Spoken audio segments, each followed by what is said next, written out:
Hello bachcho, let's read this question. The question says find the temperature at which oxygen molecules have the same RMS speed as nitrogen molecules at 7 degree.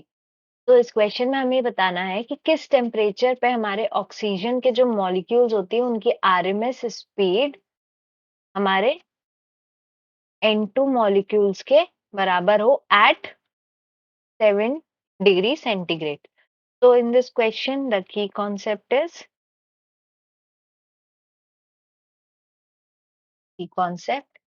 RMS speed is given by root of 3RT divided by M.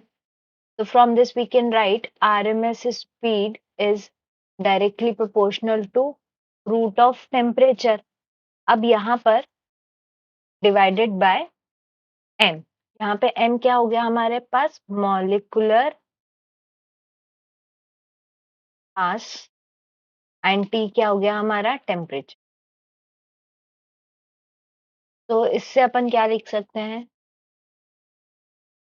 Vrms of oxygen is equals divided by Vrms of nitrogen is root of temperature of oxygen divided by molecular mass multiplied by molecular mass of nitrogen plus temperature of nitrogen. अब question में बोला गया है कि दोनों की speed क्या है सेम है तो this and this get cancel ये हो जाएगा हमारा इक्वल्स टू 1 तो हम क्या लिख सकते हैं temperature of oxygen multiplied by molecular mass of nitrogen is equals to temperature of nitrogen multiplied by molecular mass of oxygen.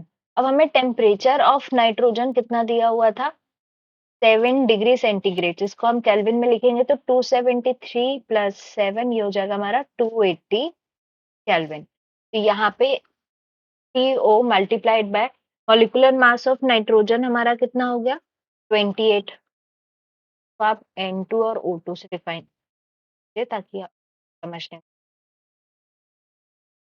और टेम्परेचर कितना है 280 multiplied by molecular mass of oxygen हमारा कितना आ गया 32 तो अगर हम सॉल्व करेंगे तो हमारा आंसर आ जाएगा दिस 10 हो गया 3020 केल्विन और अगर इसको हमको डिग्री सेंटीग्रेड में सेल्सियस में करना है तो ये हो जाएगा हमारा 320 माइनस 273 डिग्री सेल्सियस यानी 47 डिग्री सेल्सियस ये हो गया required answer. I hope you understood the question well best of luck.